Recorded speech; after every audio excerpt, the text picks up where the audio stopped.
You have your fear, which might become reality. And you have Godzilla, which is reality. I'm sick of Godzilla. Wake up, everyone! There are two things you don't know about the Earth. One is me, and the other is Godzilla. We're safe here. No human being can understand that. The monsters on Monster Island can understand it. Whether he returns or not, or is never again seen by human eyes, the things he has taught us remain.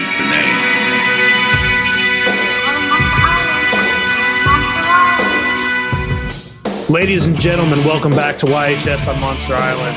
This week we are talking about, I'm just going to go ahead and say it, this is a Space Godzilla episode. We're talking about Godzilla versus Space Godzilla. I'm showing off some toys. That's it. That's just where we're going. Jay, how are you? So are we YHS on Monster Island in space? Yeah. Okay, I like That's it. I dig it. Nice. So I thought I'd do something a little bit different tonight. You know how I typically do these intros of you, Jake, and they're all worthy, and like we've always talked about, they're wonderful. But Love 'em. in honor of Space Godzilla, we know one of the big components of it is telepathy. So I'm going to do the intro entirely telepathic today. So everybody, get ready. Here it is. That's pretty good, right? That's probably my best intro yet. If you missed it, if you aren't tuned up, all I did was I just introduced our wonderful cosmic commodore of crystallized kaiju, the only man that's managed to make the metal moron M.O.G.U.E.R.A moderately meritorious. He survived the Yakuza and Yuki special. He's Project J, Mr. Jacob Walsh. I like that's. I say it every week. That was my favorite one. Yeah. So thanks, dude. Like I said, I don't know how many of our listeners are telepathic like myself and Yuki Sagusa. So, just in case, I wanted to throw that. Probably not many. Hey, after watching this film, maybe their brains are melted. I don't know, but we'll see. Dude, so we're going to get into that, but there has definitely been some news. There's been a Godzilla Day. There's been a Godzilla festival. There's been an entire thing that we missed. We didn't miss, but we're here for it now. Our weeks didn't line up to it, and that's just, you know what? It's okay because there was so much content coming out on the 3rd that it was okay that we were just, lurking in the corners. I was pretty busy at work that day, and I was glad because I did not want to be on my phone. And I knew I was tattooing, and I looked up at the clock and I saw that it was about to be noon, and I was like, do I want to take a break and get on Mondo and try to catch something on this Mondo drop, or do I just want to do my work and try to forget about it? And that's what I did. I said, fuck it, we're just going to work through the Mondo drop. I got done at 2:30. I look at Mondo and the Wayland poster was still up, which was the thing that I wanted. So I was like, I guess I got to buy this thing. So I bought it. That could be pretty distracting, man. If you're tattooing, I could see doing kind of like a Grim Reaper on somebody, and you're just thinking about it, and it somehow turns into Biollante or something. Dora. You said you wanted Smog Monster, right? No, I wanted a leprechaun. In the past, I have set alarms, and I'll stop tattooing so I can get on, and buy something really quick. But Mondo there was so much Godzilla stuff being announced and being sold that I was just like, I can't do it. So I shut down and just. Did you get anything on Godzilla Day? Or? Let's see. I didn't get any of kind of the big items. And there was one I missed out on, and it was just me being dumb. It wasn't like a Mondo drop where you had 1 second to do it, but it was still went pretty fast. The one of the big drops, the X Plus, released 3 new items. Well, 1 new item and 2 re-releases with minor changes from the Godzilla store, or their Godzilla store limited. They re-released the gigantic 74 Mecha Godzilla. They re-released the Yuji Sakai 54 Godzilla and 30 centimeter. And then they released the 30 centimeter Godzilla the Ride. And amazing. I was like, you know what? Nobody's going to buy this. There's no payment plan option. So I thought this is something I'll just get tomorrow or whatever. And sure enough, at least on Awesome Collector, it capped out. And so that was the one thing I was going to get. And then I didn't. So I didn't get anything on Godzilla Day specifically that came out on Godzilla Day. I did buy some stuff in my sadness for missing out on the ride figure. So I did buy some stuff. And we'll talk about them today. But no, I didn't get any of this stuff. But I thought the X Plus stuff was really my highlight, I think, for the day, for all the big releases. It's hard to get. It's hard to buy an X Plus when there's not a if there's not a payment plan option for an X Plus, then I've missed it. Yeah, no, 100%. It's especially they come out so like, a year later or something. It's like payment plans are so easy. It makes it a lot more digestible. And remind me, I can't remember now. It seems like 10 months ago now. Did Cavity Colors do a drop on Godzilla Day? They did one, right? Yeah, it was the Hedorah stuff. Oh yeah, that's right. I did pick up one of those. That's what it was. I bought the white shirt with like the very 70s design with like the dancing fish ladies and everything. Yeah. I did buy that. So not a collectible, but I did buy some apparel. They did also announce, I didn't buy any of the Hedorah stuff, but they did announce that the next drop is Godzilla versus Biollante, which I'm probably just going to buy it all. Are you just taking the day off work? Just gonna take that day off work. And well, the good thing about that is like Cavity Colors doesn't like sell out really of that stuff. There's enough of it that you can get it. So, and they do their drops in the evening, like 5 p.m. Eastern. Yeah, or something. It's not bad. I think they said December is the drop. And another thing that I thought was pretty interesting is that Mondo dropped on Godzilla Day a vinyl album for Godzilla 85. And I thought that was pretty interesting because up until now, they put out the Showa films in a box set, which was, how much was that thing? $600 or something? Yeah, I think it was 500, something around there. Yeah. 500 or something, which I don't listen to vinyl that much. I do own some. I will buy some, but I buy them just for the collectability of if it's something I really like. And it's like, if those were put out separately, I maybe would have bought them. They had some of the best artwork I've ever seen. Great artwork. But it's like, I'm not going to spend $500 on a box set that's just going to sit somewhere. But when they announced 85, I was like, oh, so they're going to do Heisei on their own. They're not putting it out as a box set, which makes it. And then they announced Godzilla versus Destroya is coming next. Did you see that? I didn't see that. No, that's awesome. I don't around a bit. I don't know why they're doing that in order. Yeah. But yeah, they posted the art for that's cool. That's the next drop is Godzilla versus Destroya. Yeah. Wow. I don't if I can get vinyl of the soundtrack for Yamato Takeru of the Heisei era, that's the one I want because I need That's not happening. Hey, Space Godzilla, I don't know if I'd be buying that one either. Hey, I might. I don't know. It depends on what the artworok looks like on it.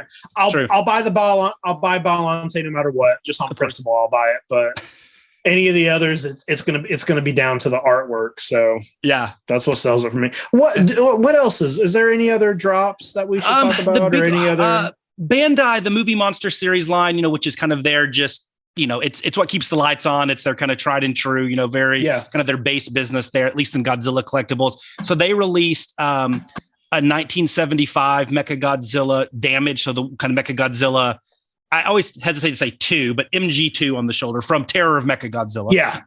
The second Showa. And so they did a damage color variation of that. They released a Hedorah, of course, because they have to. It's everything has to have a Hedorah this year. And then they released a Gorosaurus. So, to, I guess, combat playmates. I don't know. But but those were the big releases for Godzilla Day that came out. And then there was one that I was interested in. I thought was pretty cool. The Godzilla store announced a lot of cool stuff but random stuff. Like they had like the Hedorah chibi plushie, and they had some other things. Marasan actually did a cool limited edition Godzilla store only pink Hedorah, which was really cool. Now there's tons of Bullmark has done one. YMSF has a really cool pink and neon pink and purple one. I'm actually looking at it right now. It might be going up on Toku Toy Town later. There's a lot of pink Hedorahs out there. This one was really cool though. And Marasan does obviously amazing stuff.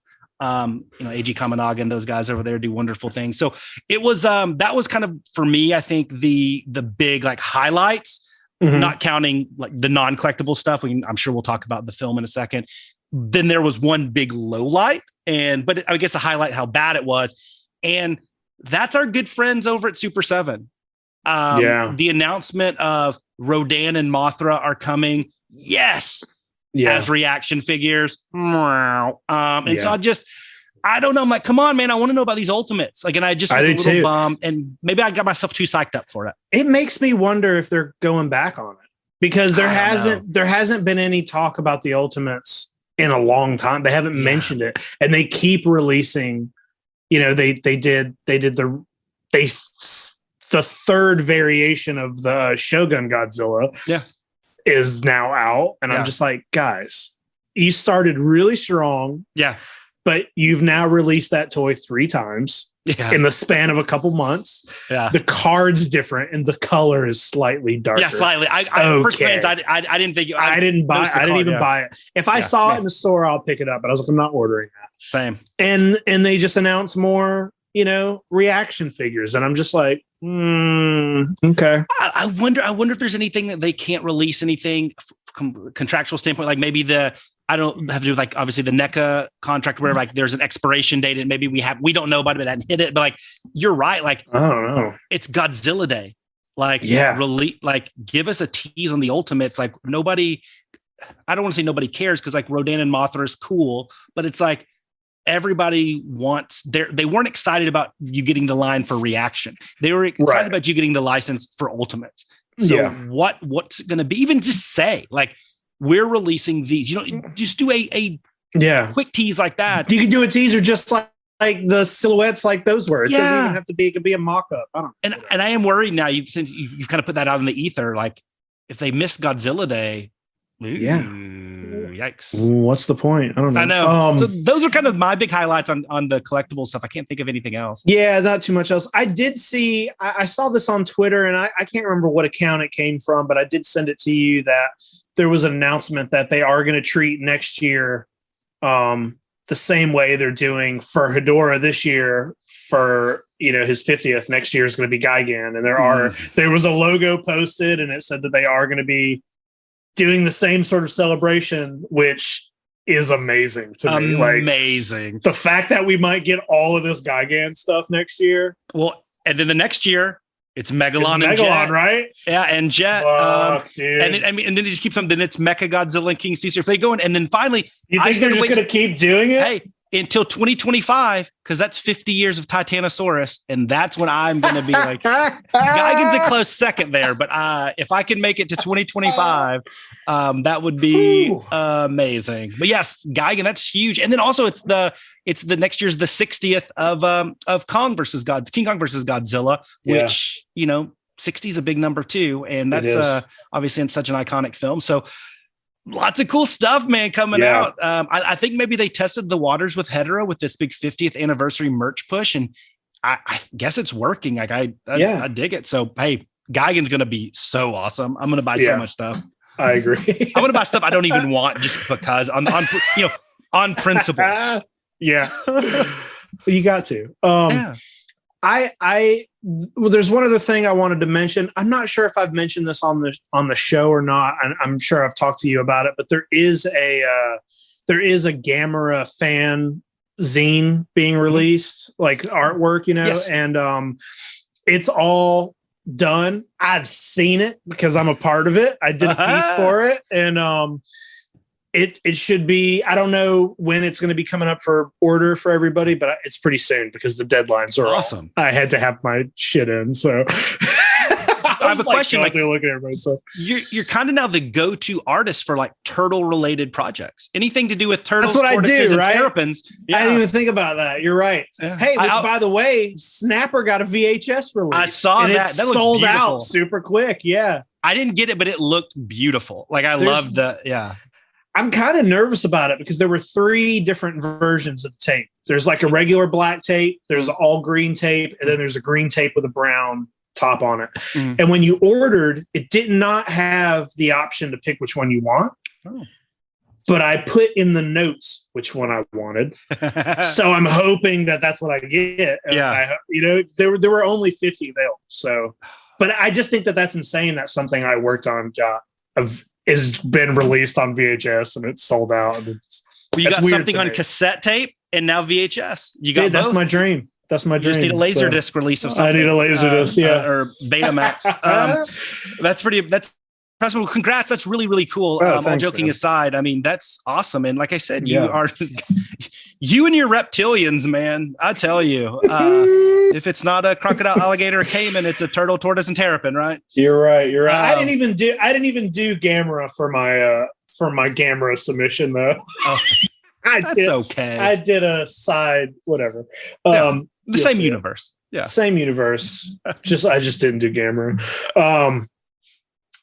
I think that's it for news. So that's just if you wanted to talk about the short film from yes. Godzilla Day. How did I forget? I forgot about that. I don't know if we can blend that seamlessly into what did you watch? Well, because we watched it.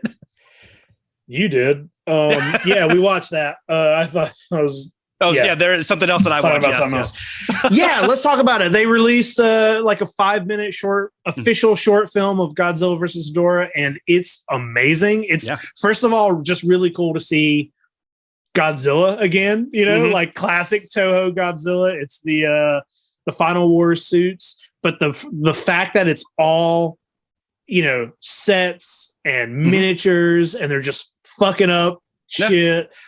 Makes me want to move a new movie like that so bad without all the CG. I don't mind CGI stuff in my Godzilla movies, but watching that felt like watching a Showa film. 100%. And I was like, I want more of this right now. It truly, when it was the 5 minutes that it was on, I was, and this is, like why people like film and shows and reading and everything. It's like escapism, right? And like, I felt like while I was watching that, I was in a bubble. There was nothing around me. There was no noise. Like everything else was blocked out. And I was just enthralled in just the goodness of a old school kaiju film battle. Yeah. It was amazing. And that's like when any type of media or entertainment hits, it's like that perfect, crescendo. It's like, you're just absorbed in it. And that 5 minutes, I was just like, there's nothing else going on in the world other than me watching this film. And it's great.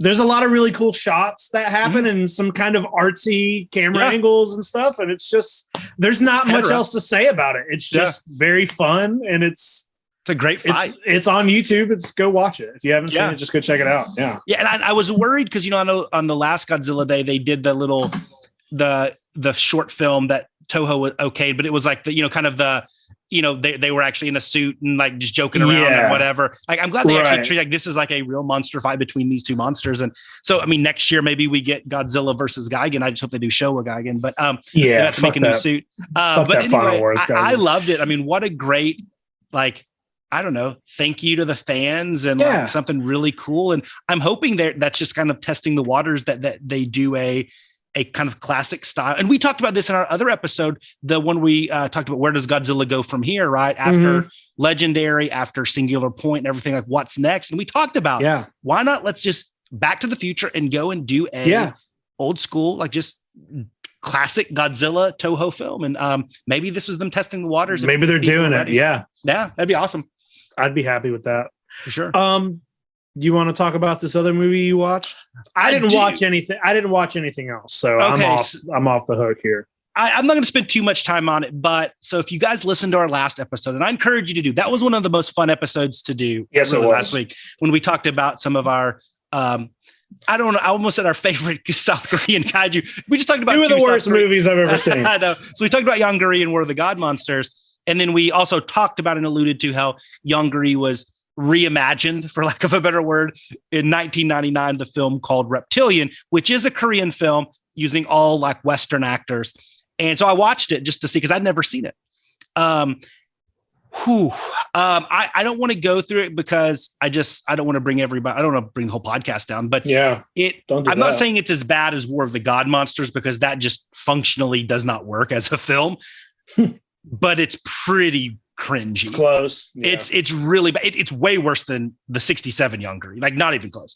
But the acting and like just, oh man, it's lower than an Asylum grade like film, an Asylum film. So I would put it somewhere between fan film and Asylum. Like it's in that little bubble, and it's so cringy. Like bad jokes, doesn't work, and just absurd plot lines, and it's bad. And then the CGI is hilariously bad, but it's worth a watch if you're in the mood for that type of film. But it did not help me have a new appreciation for South Korean's kaiju attempts. It only made it worse. Yeah. So, I don't recommend it. It's really, really bad. But if you like that stuff, then have at it. But oh man, it was free hard, dude. It's free on Vudu, free on Tubi. Free, yeah, it's free. There's a good thing about it. I mean, it's there's like just, and this is not a spoiler, but there's the first 20 minutes. There's somebody they're building up as one of the main characters, like the 2 or 3 main characters, the main antagonist, the main protagonist. One of, like, you don't know which way this guy's going to be, good guy or bad guy. Yeah. 20 minutes in, and nothing happens to him. It just end of the scene, right? And he's never seen again in the film. The story arc just goes like, and then it just stops. It is so bad. It's so wow.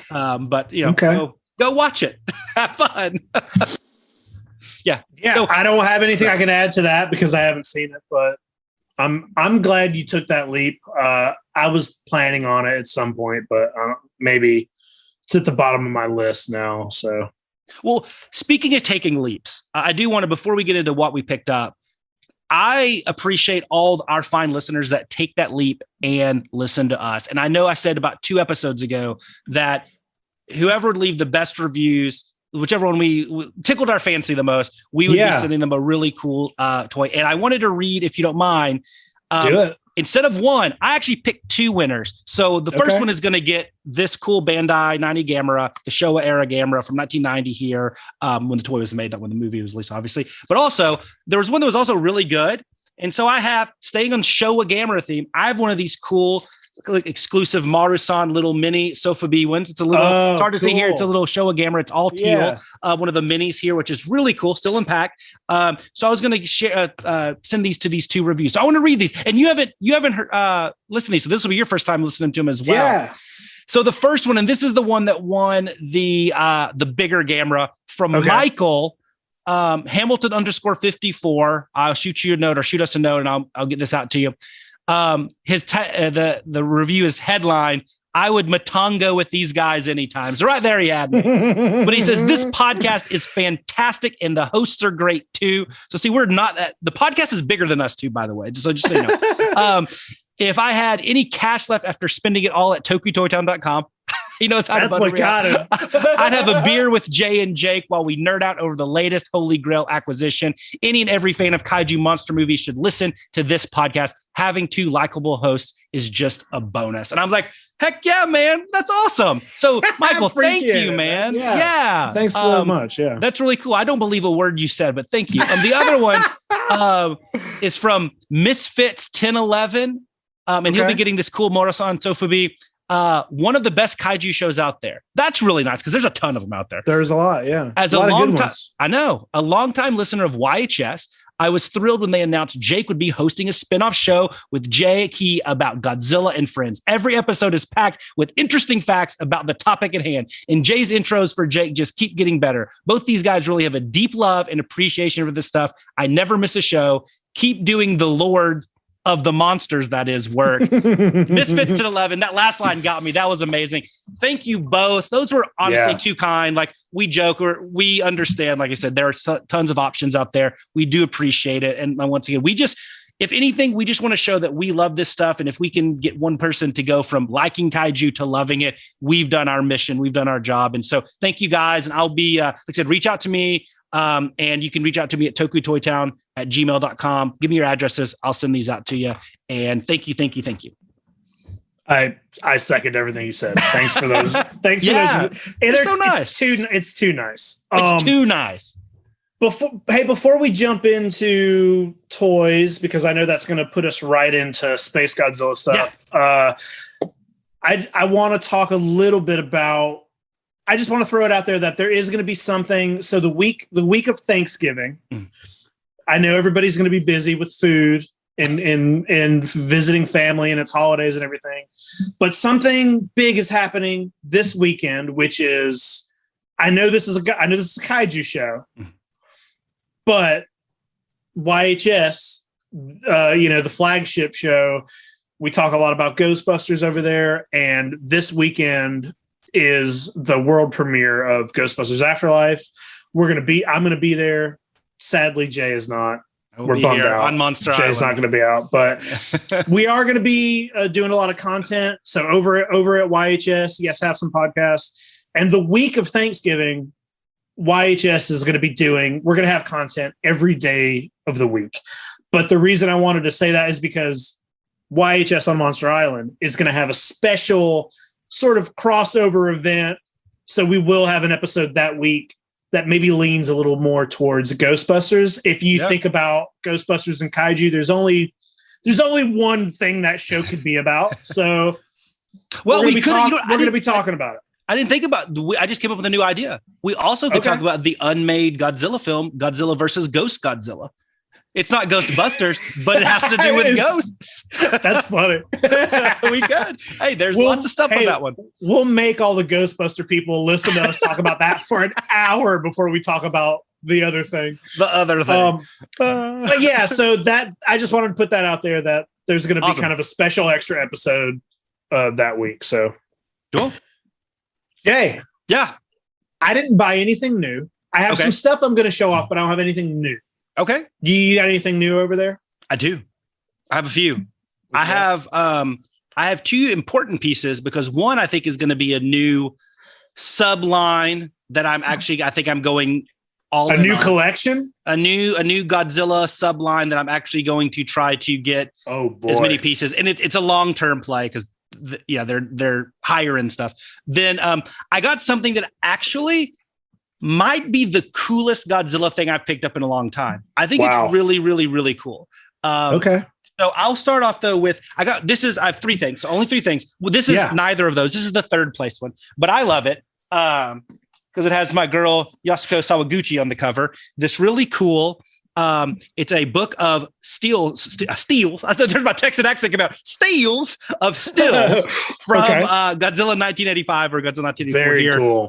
So you open it up, there she is. I still think of her still as Oto Tachibana from Yamato Takaru. And then there's all these really cool stills in it. From I love So actually I love that kind of stuff. Yeah. So is that diagrams of the Super X on the back of that? It is. Yes, it is. Wow. And there's some other really cool stuff, like each scene, like talking about one of the laser fights there. It has some of the other things around that scene about it. I actually picked this up. So I was at Nishi Fest as Toku Toy Town selling toys at Nishi Fest. And a guy came up to me and he bought a ticket to go hawk some like his random Godzilla merchandise and stuff he had. And he came up to me and wanted me to try to buy this stuff from him. And most of it was junk. It was a lot of like, just magazines. And he was trying to tell me, this is super collectible. It's like $700. I'm like, dude, that's like $4. But this is the one thing that I got off of it just for my own personal collection. I was like, this is cool. That's cool. That's my kind of collectible. I love that kind of stuff. And there's a convention that I used to go to, a Monster, was it Monster Mania, something up in New Jersey. And there was always a seller who had a lot of like foreign magazines, and he would just have a box of just Godzilla magazines, and they're all the like, none of it's in English. It's just all Japanese. And some of them are like for specific movies. Some of them are like art books. There's just so much. And I just love collecting that kind of stuff. Yeah. That's cool. That's very cool. I love it. And I just don't have a ton of like Godzilla 1985 like stuff that's like so specific to that film. Okay. So the other two things, the one line I'm going to collect. So I showed this off, I think when we did our Kaiju Toy Talk a few episodes back, that Marasan has been releasing in their 350 line a lot of the Godzilla 1989, the Bio-Gojis and the different ones. You might have seen like the all sparkle glitter one. I had like the Shinji Nishikawa, which was kind of that like iridescent one. That's the one that I got, the first one. So I decided I think I'm going to start collecting the Bio-Goji 350s and all of them they've released. They've done about 12 or 13 of them. Okay. All of them are variations. There's clear and glitter and some other glow in the dark. There's a color changing one that actually with heat changes colors. But so the second one that I picked up, because I do have the Nishikawa exclusive, I bought this bad boy. He was either August or September one day at one of the pop-ups, the Marathon pop-ups. He was exclusive there, so they only made a handful of him. This is a orange and black clear Bio-Goji, and it's hard to see on those that are watching YouTube, but it is a translucent orange. It's really, really cool. So I have this guy. I have 3 more on the way from Japan. So I have 5. I can take a deep breath after those 5.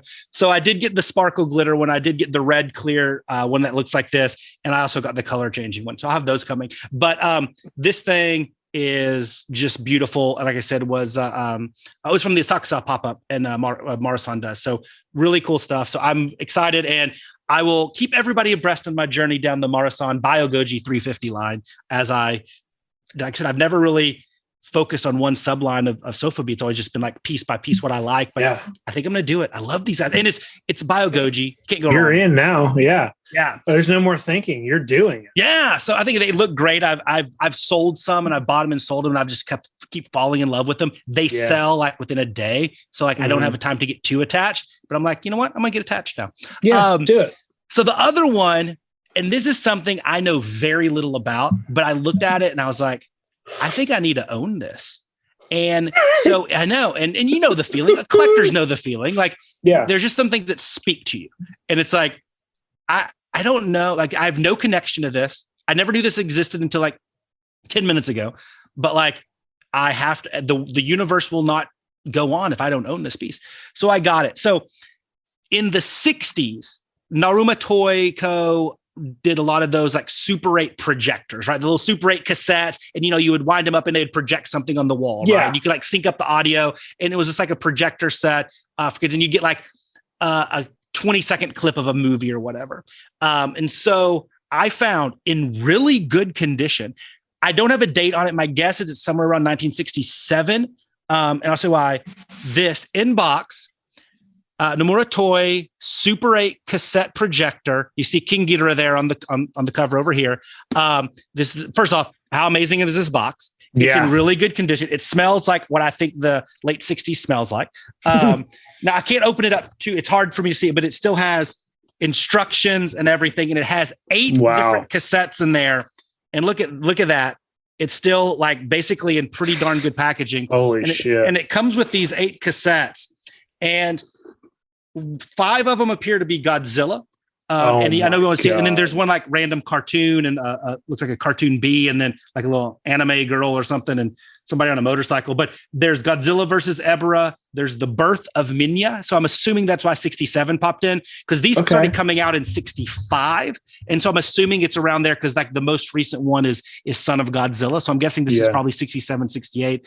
There's stuff from Ghidorah, Three-Headed Monster, Godzilla versus the Thing. So there's just 8 pack of Super 8s that you can do there. I'm a little scared to get it, to see if it works. You gotta see if it works. I got to do some. You have to. So that'll be a project when I feel like good and like not distracted and I can focus on it. But like I don't know. I don't know why I bought this, and I'm the happiest I've it's ever amazing. Had. So it's cool. I mean, just look at this. I mean, it's just everything about this is really cool. The box is very, very late 60s, and it's a cool piece, and it's I don't have anything else remotely near it.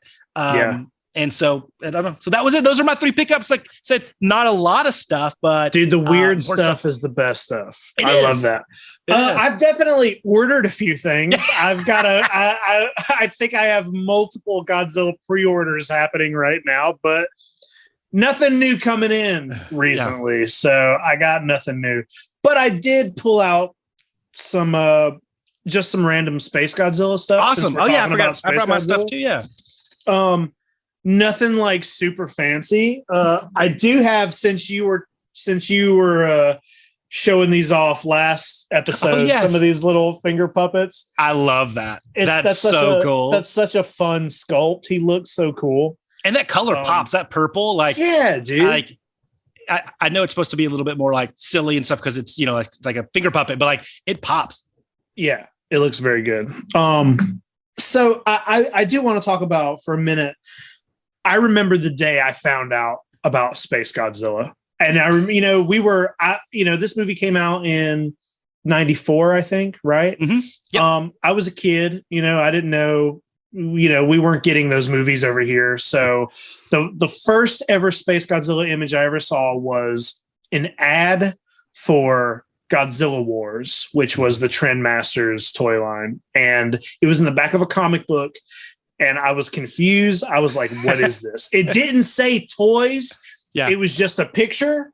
And it was this picture right here. Yeah. Godzilla, Space Godzilla, and the words Godzilla Wars. And I remember being like, what the fuck is that? I was like, he looks amazing.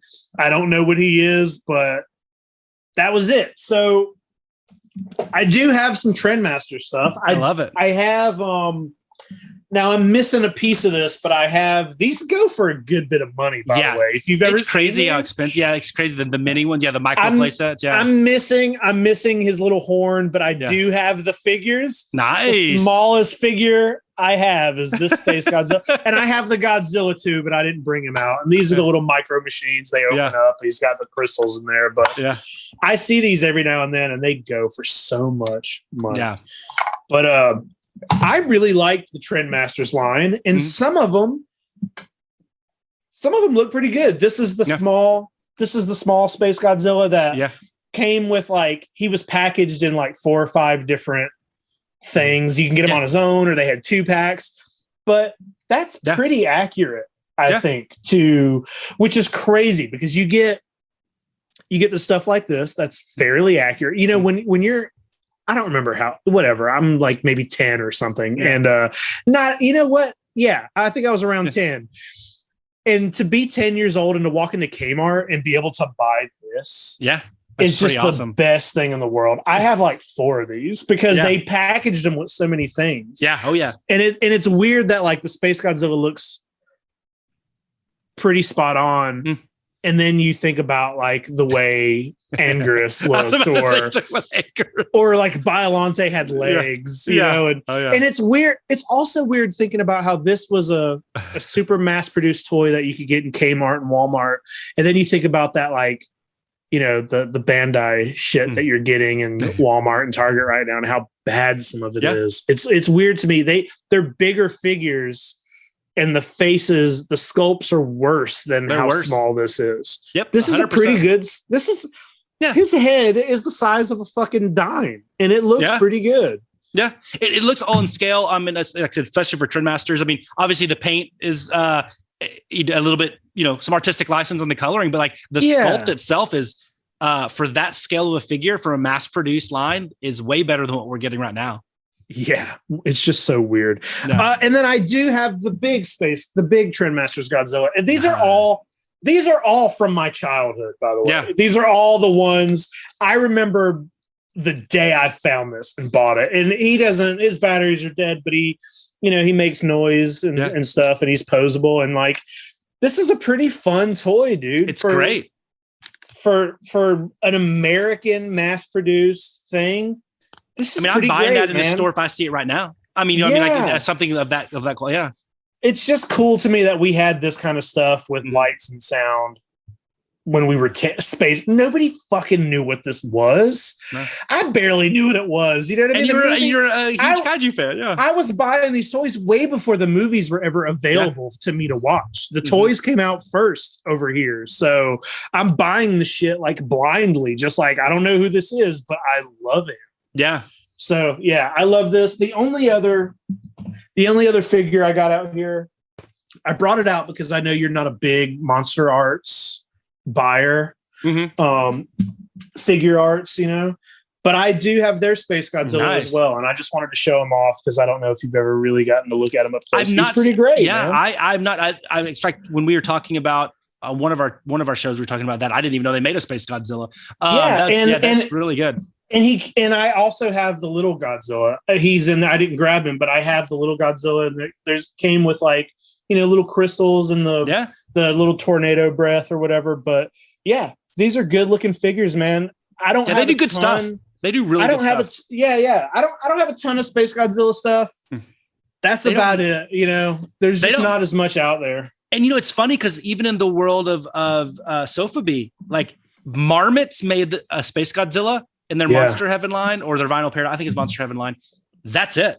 There's been no Marathon Space Godzillas. There's been no Giga Brain. There's been no Pilot Ace or Toy Graph or any of those guys. It's just been like 6 or 7 variations of the same sculpt from Marmot, and those are expensive. There's some really cool. There's like a black glitter one that's amazing. But they're hard. I only have 2 that I show, and my 2 are very classic J-buys. It's the Godzilla collection, the original Bandai line. I always talk about that. So this was their Space Godzilla. So even though it's in the 8-inch scale, it's a little bit bigger than that because Space Godzilla is big.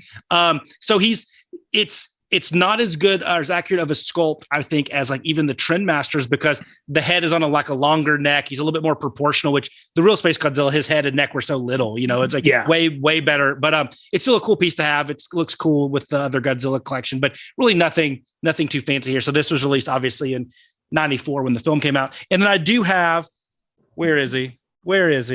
Oh, did I move? I think I moved him. Sorry. If you notice there's a weird edit in this, people listening to the show, it's because we have a hellstorm here and I had to edit out and walk off. And I think I moved the other one. Hold on 1 second, Jake. I'm going to go just 2 seconds over here. Get him. It's worth the wait. I know what you're pulling up. So it's worth the 2 seconds. So I do have the X Plus 30 centimeter Space Godzilla. One of my favorite X Pluses, to be honest with you. And and everybody kind of laughs at that because, like, obviously it's Space Godzilla and he's never really at the top of people's list, but the design is so awesome that I had to have this piece. And because X Plus is, obviously does such amazing stuff. And so, I got this from a great seller that I got from a Facebook group, I believe, and had a good deal on it. And this one, like I said, it's not a cheap one. Nowadays, he's a little bit harder to find, but it's not impossible to find. And it's a really cool piece. A big boy. I mean, he's even big compared to the other 30 centimeter ones I have up there. Like he's awesome, but I love the sculpt and the paint and everything, and just X Plus doing X Plus things, man. So just being perfect, that's an amazing. So I love it. Yeah. So it's funny you mentioned the first time you saw Space Godzilla was on the Trendmasters, the ad for the Godzilla Wars. For me, it was weird because the first time I saw it was in an ad or an article or an ad or an advertorial, I don't know, in G-Fan. And it was like Godzilla versus Crystal Godzilla or something of that nature. I forgot what the term was, and then eventually morphed. But when I saw it, what I actually really thought of was, I don't know if you ever played on Super Nintendo, Super Godzilla, but at the very end, like when he gets supercharged, he got those big shoulders. Yeah. So at first I thought it was like some tie in with the game. Cause that was a year or so after the game came out. And, I'd seen that image in the gaming magazines and I obviously had the game itself. But it was, it was even bigger and more grandiose in the advertisement. So something different, but I thought there was a connection there, which I know it was an inspiration for the design, but it's obviously a little bit different. So that was kind of my first one. It was just like a G-Fan ad. And I was like, oh my God, this is amazing. It's just what's going to happen here? But it's I still remember it. Everybody remembers the first time they saw Space Godzilla. Yeah, you can't not. He's so cool. So I guess let's talk about this movie a little bit. Okay. I will say that I think I watched this movie as far as the Heisei series goes. It's definitely not the best in the series by any means. Yeah. But I rewatched Godzilla vs. Space Godzilla more than I watch Mechagodzilla, Mothra, or King Ghidorah. I watched this movie a lot, and it's because, and I was, I rewatched it this week, in preparation for the show, and it's weird. I'm of two split right down the middle minds while I'm watching this movie. And on one hand, I'm like, this movie sucks, and I'm like, this movie could be so much better. It's so frustrating. There's so many weird, and it's not even the plot. It's just the execution of it. Most of it is the fights suck in this movie. But then the other half is Godzilla looks amazing in this. Little Godzilla looks amazing in this. Little Godzilla is so cute. Space Godzilla is amazing. The design of Space Godzilla just is so good to me, and it's Space Godzilla's design is, we did a whole show on it, you know, and it's up in the top, 3 or 5 for me. And it's so good that it allows me, if it was any other monster, I'd probably be like, fuck this movie. You know what I mean? But Space Godzilla looks so badass. Yeah. He's so fucking cool. And the concept of, hey, like, it is weird. It's weird that Mothra is like a projection or they call it fairy Mothra. It's like, what is that? All of a sudden out of nowhere, Mothra is now a mental whatever.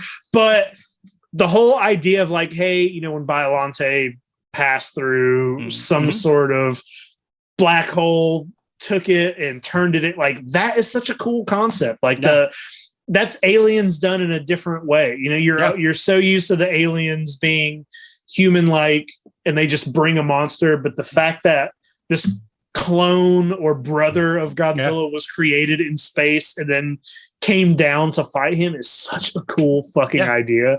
It's just the execution's bad. I think you're way more forgiving on this film than I am. I will say this. The design, everything you said, I 100% agree with you. Like, it's one of the best designs. And to me, like, that is, if not the only, might be the only redeeming quality about this film. And I think that there are, no, I take that back. I agree with you. I think conceptually, the origins of Space Godzilla are great. And I like the fact that they say, when there's the room with Gondo, and she's like, it could either be, there's two times the Godzilla cells have been in space, either Biollante, at least on the English stuff, Biollante, or when Mothra went up there.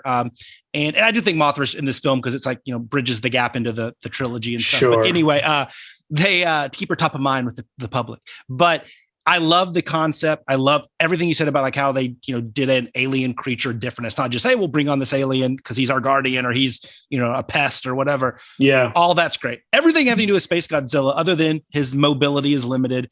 The design is wonderful. Well, I take that back. His flying form is a little interesting, but it's weird. I don't hate it, but it's just weird looking. He looks a little flat. It is weird looking, but I like how weird it is. You know what I mean? And I feel like if it was a better made film, they could have made that look a little bit better. They could have worked a little more, but I like how fucking weird and dumb it is for him to just be a ball of crystals with a tiny little body. Like, well, I mean, you think about it. So you have the design, you have his origins, and I have to look at this because I actually wrote down, like, let's talk about what he does. He flies.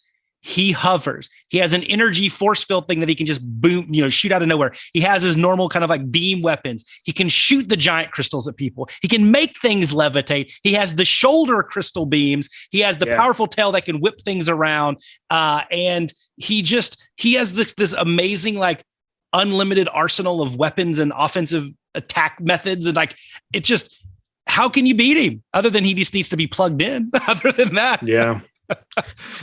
It's pretty cool.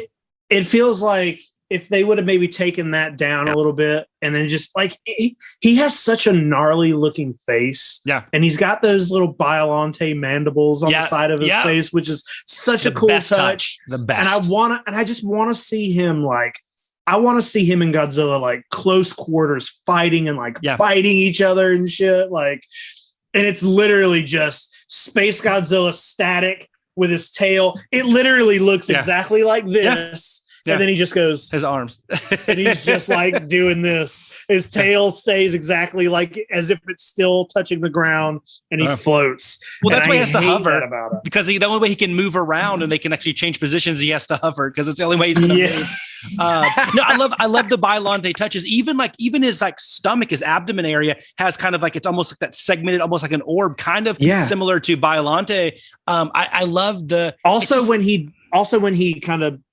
dies, he kind of it does the same thing Biollante does. It's like this yellow sparkly thing that floats into the sky. And that's kind of cool. Like there's so many tie-ins to Biollante, because not only do you have that, you have Commander Gondo that's killed in Godzilla versus Biollante. His sister is one of the main characters, and then Yuki, who's one of the main characters, that's his best friend. So they tie into there. They tie into Mothra versus Godzilla versus Mothra, obviously, with Mothra being in there and the Cosmos being in there. They tie into Godzilla versus Mechagodzilla because Godzilla can power up and shoot the spiral beam that he got when Fire Rodan, bestowed upon him when he sacrificed himself. I love they tie into a lot of these other films in the Heisei era. It's like you have to really watch, and some of that stuff I think is done good. And the other thing that I really liked about it, you get a lot of daytime battles with Space Godzilla. The battles might not be good, but they do give you the daytime battle. It's not the battle you want to see, but it's pretty good. There's a weird, one of the things that I don't love about it is the weird plot where it's like you do have the one guy who's trying to kill Godzilla with his bullet that he made. Yuki special. Yeah, and then also you got like Mickey who's working to try to like telepathically like Project T guide Godzilla how they want him to, and it's like those two kind of things are clashing with each other. But it all happens on an island in the middle of the day, and Godzilla's just walking up on the island and stepping on gas bombs, and it's Tear like gas, this is so weird. And like Little Godzilla is just like fumbling around somewhere, and I don't know, dude. It is. We haven't even talked about the worst thing in this movie. Well, yes, and I think we should save that, but like, let's stay on the island. So you talk about like the plot. It is weird because you have, Yuki, obviously this vengeful guy wants to kill Godzilla, right? And then you have, but then like, then Godzilla, he wants to kill him, but then the government wants to control him with Project Telepathy, Project T. Yes. Not Project M, which we'll talk about later. But then, of course, one of the guys is actually working for the Yakuza. So you have the Japanese mafia in there. And it's just so freaking absurd. But I think it goes back to Yamashita, the director. This was he worked on Terror of Mechagodzilla, but this was his first like solo like to direct, right? Because that was Honda when he came back and did the Swan Song there. But he was known for doing like Japanese idol films, and so his task was to make this one more kid-friendly idol. That's why there's this big focus on Miki Sagusa versus the other films where she's just kind of an ancillary character. And that explains the Little Godzilla design, which I do want to talk about that one in a second as well. But I think a lot of that that kind of direction was really made it really hard to swallow some of the plot thing. Like Mickey and Shinjo, she falls in love with him. It's like I hate you, and then like we see each other on the beach. I love you. It's like it was so like it was like a soap opera. Like there's no like development. It's just like she loves him now. And there's some things which would have been perfectly cast in in an idol film, like would like the character development be damned, right? So I think there's a lot of stuff, and actually it's funny, like I was reading not too long ago that Akira Ifukube, this is 2 years before he dies, he was asked to do the score, but he read the script and he's like, nope, not doing it, because of two things. He goes, because it was too much like a Japanese idol movie, and they were like, ruining Godzilla, and also because he was mad because there was going to be rap music in it. So anyway, so I don't know what he classifies as rap music, but anyway, I think that like if you view this in the lens of they're trying to make this more kid friendly and make it not have any serious, like super graphic or gory type things, that's why I think governs a lot of the decisions that they made and kept it very simplistic and silly and levitation. And I think that also drove the design for Little Godzilla, is because they wanted to make it more cute and kid friendly compared to what we saw with Baby Godzilla and Godzilla versus Mechagodzilla. Well, Baby Godzilla, realistic. It might be realistic, but it sucks. I like that design. I hate I think the Baby Godzilla design in Mechagodzilla is the worst. And I like Little Godzilla. He is cute and it is super but it reminds me of there is a part of Toho and Kaiju and just Japan in general where it's like you either get monsters or you get chibi cute shit. Yeah. So seeing like a Godzilla movie where Little Godzilla is just straight up a toy, looks like lit Goji Godzilla. I love it. I like it. But it is a little. It's funny you say like they tried to make Space Godzilla way more kid friendly. But then we're like, hey, you know what? Fuck it. In the next movie, we're just going to show Godzilla melt. Yeah. You just get to watch him for 5 minutes melt. It's like this. They're like, we saw this. It did not work. You can. I mean, like I said, when I view it through those lens, I give Little Godzilla a pass. I don't like the design. I think it just takes me out too much. And I'm the opposite of you. I like the Little Godzilla design because I guess you have up until that point you have Minya, and then you have nothing until you have Little Godzilla. So I'm sitting there and I'm like, which one of these is more realistic? And it's Little Godzilla, whether it's good or bad, right? And I say, and then I'm like, why am I arguing realism in a Godzilla conversation? But like I said, Sorry, go ahead. I really like the Baby Godzilla one because of that. I don't love the design, but for a Godzilla offspring, to me, it's the least jarring. Yeah, I agree with that. I always, one of my bigger things with Baby Godzilla is I always thought it seems way too small. Like to have him just kind of human, he's human sized. I'm like, I get, like it's a cool visual when they're all standing there and Baby Godzilla's with them. Like that looks cool, but that makes no sense. The fucking giant egg, and it's like, it just fair makes point. No, that's a totally 100% fair point on that one. I 100% agree. Little Godzilla is much more to scale. Yeah, I keep thinking, like, I keep wanting to talk about Godzilla versus Destroyer. Talk about how, because Godzilla Jr. looks great. Amazing. He looks great. Yeah. Also, we're saying, like I said, I'm trying to do everything I can to not get into the conversation we're going to have about the thing. We're going to have to. I know. I'm just trying to think of some of the sillier. We got to talk about the mafia scene. Okay. So obviously the one guy's just a mafia. He wants Sagusa to be able to control Godzilla and use her telekinetic powers. Yes. And I love, they're in the fight. Like obviously these, classic, like Chicago style gangsters and the Yakuza with the Tommy guns and whatever, but they're in there fighting. And I love how Shinjo is hiding behind the couch and the guy blows it up with like 100 rounds from a machine gun, but he's just hiding behind the couch. Totally fine. He's fine. Yeah. Totally fine. And then she levitates the bed up. Just like he shoots the guy in the shoot his legs. Yeah. Shoot him in the legs. Oh my gosh. The telekinesis plot line throughout is really, oh man, it's weird. It's weird because when you're watching lots of levitating. When you're watching Godzilla versus Biollante, you could say that as far as like realism in Godzilla movies go, watching Godzilla versus Biollante feels the most, at least out of the Heisei films, not counting like 54 or something.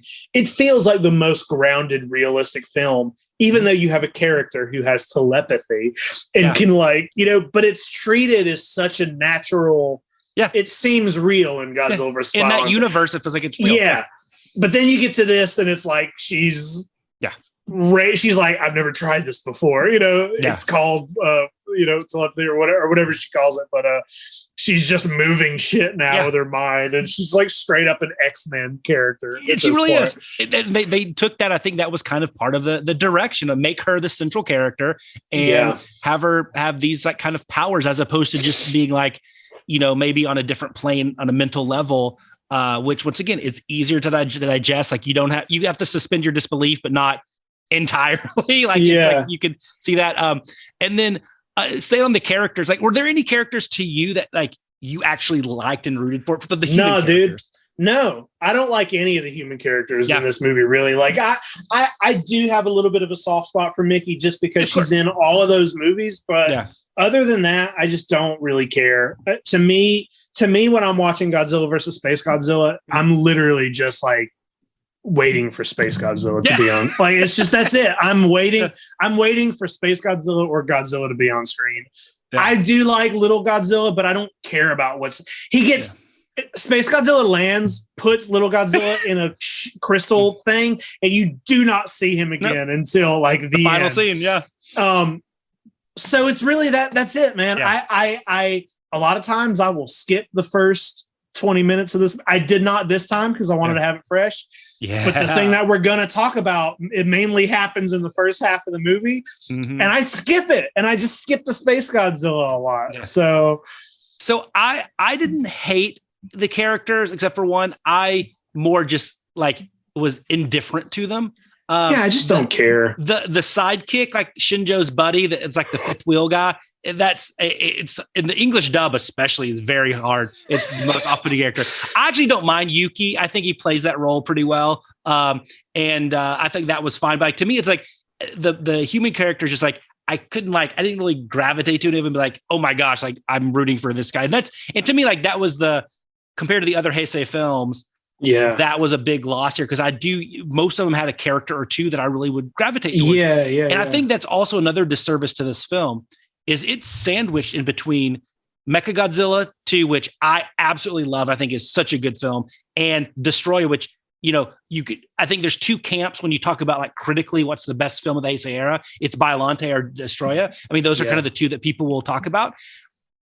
So you have it sandwiched between my two favorite films. I actually like Mechagodzilla Destroyer a little better than Biollante, but we've talked about that. Why Biollante is a better film, but I think Space Godzilla it's just like it's overshadowed in a big way, really, by all the Heisei films. It is for sure.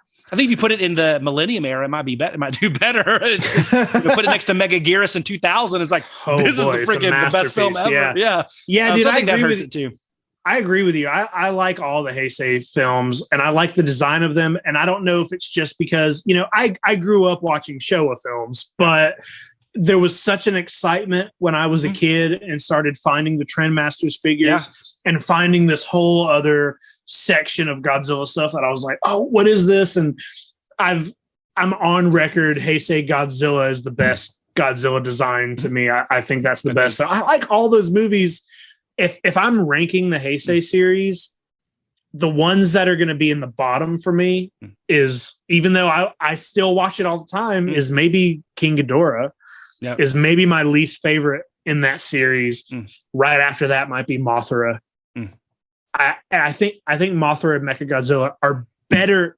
Technically, they're better movies than Space Godzilla. But I'm still going to watch Space Godzilla on top before them, and it's like it's almost like a torture thing that I do to myself. It's like I watch it over and over because I really want it to be better than it is. And I know that it can be.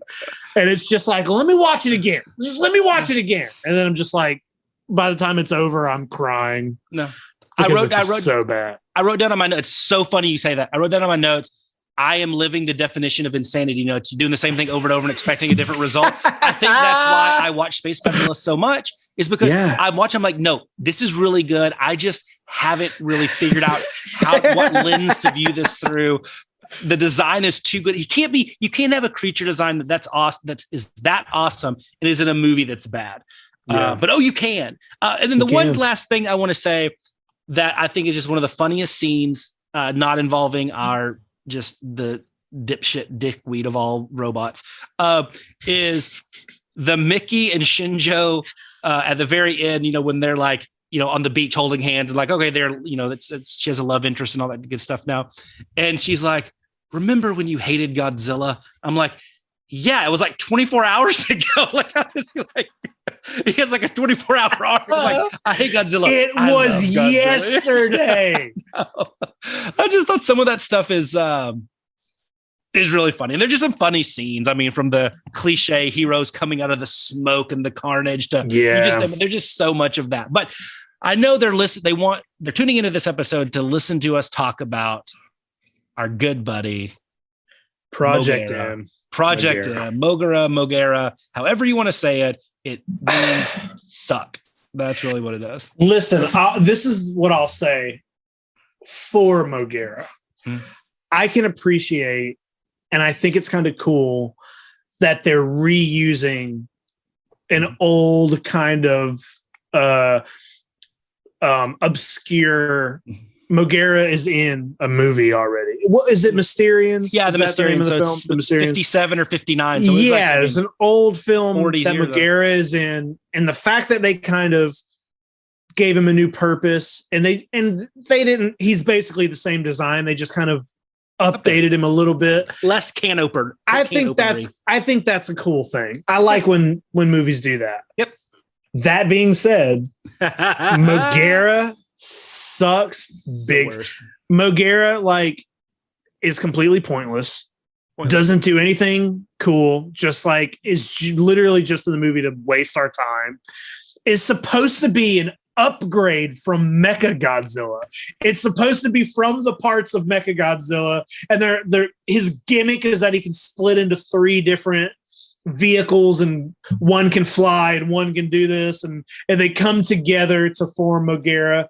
Yeah. And then they're like we're gonna kill Godzilla, and then they're like, oh wait, first there's a space monster, send him up there, and then Space Godzilla is just like, the fuck out of here. Yeah, and like that's it. Yeah, like take care of my light work.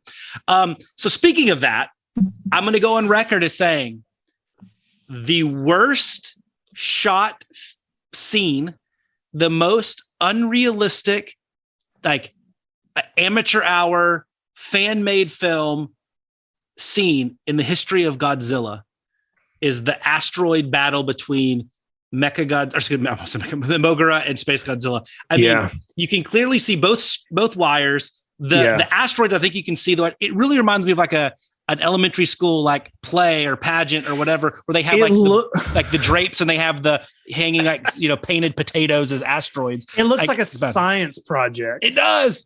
It could have been so cool. It could have been so cool. It could have been cool. Like to have, hey, correct me if I'm wrong, but in any Godzilla film, is there ever a scene of 2 kaiju fighting in space, not on a planet, but just in space? In space. I think this might be it, and it's trash. And that's the first time you see the new Mo.G.U.E.R.A in action. So it's like, well, he sucks. Because not only does it look bad, he just like runs past him in Space Godzilla, like you said, just like, get away from me, dude. He's second tier at best. Yeah. It's weird to like follow up Mechagodzilla with, if you're gonna, I can understand not wanting to have another Mechagodzilla because he's a little overused. So I can understand being like the concept of like, hey, let's take Mechagodzilla's wreckage and build something else out of it is cool, but like to be something so completely helpless and worthless of a kaiju, and he's too bulky. Like I know that he's just an old design that they're reusing, but it looks out of everything, it looks the fakest. Yeah, and when he does roller mode, when he rolls, and he's just bad, dude. Mo.G.U.E.R.A is just bad. Everything about Mo.G.U.E.R.A is bad. And this is Mo.G.U.E.R.A and also the film execution. How about those missiles that go like 1 mile an hour? I'm like, that's straight out of like Super Sentai. It's he's just bad, and he gets his ass kicked, and there's I don't know, there's nothing good about it. And we had this conversation offline. I'm talking about like this was in 94. In June of 94, July, whatever, the Toho releases Yamato Takru. It's like they should have just used the God Warrior Megazord guy from the moon there. Yeah. I mean, it looks better. Like just maybe repaint him and like, okay, here's our new mecha. It's Mecha Warrior or something, like not Mo.G.U.E.R.A. But once again, conceptually Toho using an obscure property that you already own and a character that's already kind of in the Toho verse. Awesome. But don't make him terrible. That's what you did. Yeah. I think Mo.G.U.E.R.A is hands down the mech. Yeah. In a Godzilla. He is the worst. Yeah. Worst robotic mecha character I've just ever seen, period. In every way. Like design is bad. And he does nothing cool. He does nothing to push the story ahead. It's just a waste of everybody's time to have him in the movie. Yeah, I really don't. And it's not like a cool design where they would be like, I can sell toys and stuff of this. It's not anything like there's really nobody's favorite kaiju is Mo.G.U.E.R.A. No. I want if anybody's listening and they like Mo.G.U.E.R.A, I want to hear why. I want you to please email us or something. Please reach out and argue the case for Mo.G.U.E.R.A. Let me hear it. and then I will send you the closest psychiatrist to you. Because you need to go see them. Yeah, it's nuts. That guy's just terrible. But bad person in a bad film. But near the end, did you notice when they were talking about and totally switching gears from M.O.G.U.E.R.A, but like this popped into my head when I was like, I don't remember this line. I don't know if it's in the Japanese version or if it's just like part of the English dub when they're like, this is what happens when you kind of pollute space. And I was thinking, are they opening the door for Space Hedorah? Like because like, they be like, there could be more monsters, space. I was like, like, is it a subtle, not so subtle environmental message? But I'm also like, oh man, how awesome would that have been if instead of destroy it would have been like Hedorah coming back? That would have been really cool. But that was a line that I just remember for the first time watching it this last time for the show. Yeah, it seems like the kind of thing where maybe they were making the movie and someone was like, hey, we did a really fun throwback to the old Showa film and put a environmental mess all of a sudden. But it's like out of no sense. And it's like Space Godzilla didn't show up because space was polluted. It showed up because Godzilla cells collided with a black hole and created like it's not because there's trash up there. Yeah. So it's sort of an out of place like, that what are we polluting space? I don't know. It's kind of like the Godzilla versus Geiger where they just throw an environmental message at the very end. It's like, we're children's land. So this is movie, like I said, if you want to see a movie with levitation and the mafia and lots of crystals and a terrible mech, this is your film, man. But you know what though? We got to talk about two things about what this film almost was, because there were at least the two that I know that are kind of the most known. There probably are other ones and I just haven't seen them in my research or my talking about it. But some of the original concepts that were kind of cut were Godzilla versus Astro Godzilla, which was very, very similar to Space Godzilla. The concept drawings that have leaked have been like, it has like crystal-like wings, like a little bit more like dragon-y type thing. But the big difference was, as the story goes, is that he was going to be more he was going to use more like telekinetic powers and manipulate people. And so the storyline was he was going to take over Little Godzilla and Mickey Sagusa and basically have them do his bidding, and then get into a battle with Godzilla. And then apparently M.O.G.U.E.R.A and Mothra were actually going to appear, and that was going to kind of be the battle to kind of knock him out. And then the other one was Godzilla versus Emperor Guidera, which was going to be, they have King Ghidorah, they have an emperor, but it was going to be more of a classic Ghidorahs from space, not the Dorats. It was going to go back to there and he's going to be super big, but they tabled that because it was like so close after 91. Yeah, they just did Orochi in Yamada, and there was word that he was too similar there because they were going to make a big grandiose one. So, maybe it inspired Kaiser Ghidorah. I don't know. But those were kind of the two that they were going to go with. I think Astro Godzilla would have been interesting to have. It would have been more of a Space Godzilla was interacting with more things than just Godzilla and putting him in crystal caves. It was it would have been have him have a little bit more kind of, I don't know, vindictive and power. So those were interesting concepts that who knows.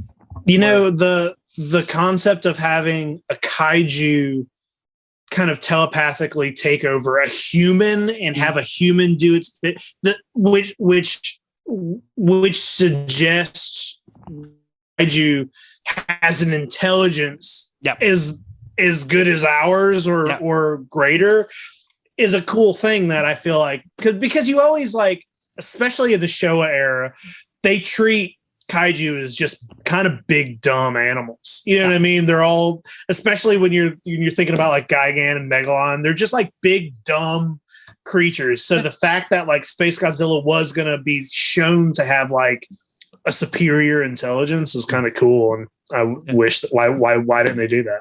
Yeah, and like why would they change that? I know the other concept I thought was pretty neat was like he would send as kind of precursor to his arrival like these like space dragonflies that would interact and like attack people and stuff. That it made me think of was it Rego, the Hayashiya film, the really bad one, but they had the shark monster things that would like basically symbolize that he was the big kaiju was coming. Interesting concept, but those didn't make it, and we got what we got. And if either or neither of those, I don't think Yamashita could have pulled off. You would have had to go with a more classic director than kind of kid friendly, because Astro Monster manipulating humans and baby. I don't know if that would have been that's something different. Oh boy, I will say, if anybody, to go online and check out some of the concept art for Space Godzilla, because it's cool looking. Like there's some cool shots out there. Dude, I don't have anything else for this movie other than, like, as far as a final thought on this movie from me is just, it's a bad execution.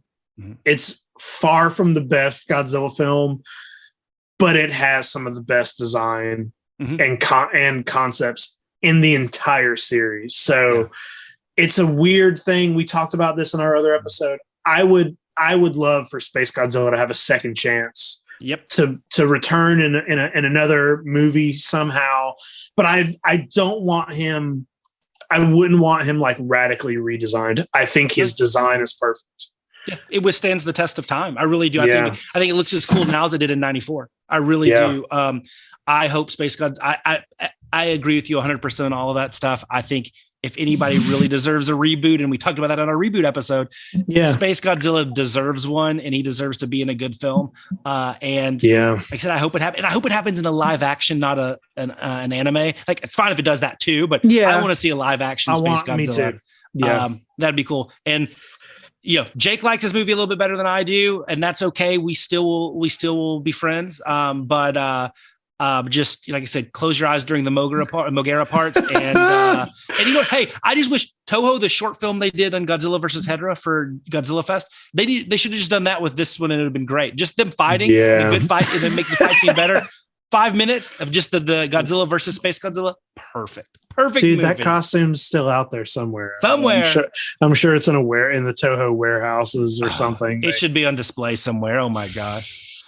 Oh, what a cool design. Jay, you got anything else on this movie? You got any final thoughts here? No, just hey, thank you guys for watching. Please leave us a 5-star review. We really do appreciate it. It will help us out a ton. And like I said, we'll keep on doing what we're doing, but I know you probably don't just love kaiju. I'm sure you love other things. And guess what? If you like anything else, there's a good chance the Yes Have Some Network, YHS, has a show to quench your thirst for those topics. So whether it's Yes Have Some Prime with Jake and Craig Goldberg and Abigail Gardner, the mothership, the one, like I said, we wouldn't be here without it. They're talking Ghostbusters. I mean, this is like y'all Super Bowl. I mean, like maybe like the greatest Super Bowl of all time, because it's Ghostbusters Afterlife. I mean, putting together huge parties in New York. I mean, YHS Prime is legit, man. Celebrity. But you guys, not just talking about that. Jurassic Park, Jaws, horror stuff. I mean, everything that you can think of under the sun. And then, of course, you're also on every Tuesday night on YouTube, Toy Anxiety, 9:30, 8:30 Central. Craig, Jake, Abby, but also Ryan Dole. I mean, it's a hit sensation. I mean, it's changing the toy collecting culture as we sit here today. I mean, it's insane. Talking sad comments, talking toy pickups, talking news. It's awesome. And you guys have like guests on from you have Jake Stevens from Forlom to Zuckus. I mean, talk about toy royalty. You had Jay from Geek Dad Live, the other Jay from Geek Dad Live. Jay. Once again, YouTube royalty. You guys have all the heavy hitters on. And it's amazing. And of course, without the Toy Anxiety, we wouldn't get the Jeffrey Awards, which is my favorite night of every year. And then the Bad Bitches with Abigail Gardner and Ryan Dole and Kat Hansen. Hopefully that's coming back soon here to talk a little Star Wars. You got Ghostbusters. Oh. No, I was just gonna say I think Bad Bitches might be morphing into Book of Boba Fett's coming out next month, and I think we did back when Mandalorian was on. We were doing Midnight Mando. Yeah. And it was kind of a Mandalorian after show, and we're gonna do something for Book of Boba Fett, and I don't know if it's just gonna kind of Bad Bitches is gonna morph into the Boba Fett after show for now, or I'm not sure, but it is coming back in some form. We'll watch Boba's Bitches, which will be coming your way soon. Sometime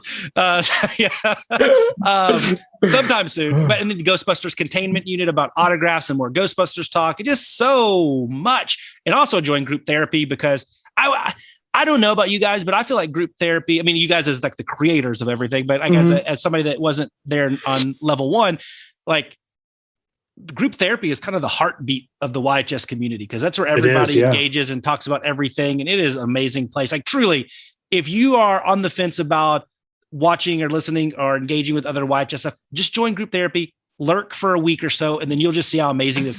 Words don't do it justice, because it's really a pretty amazing thing to get 1,000 people that all are respectful and wonderful and just are embrace everybody else's interests. It's pretty cool.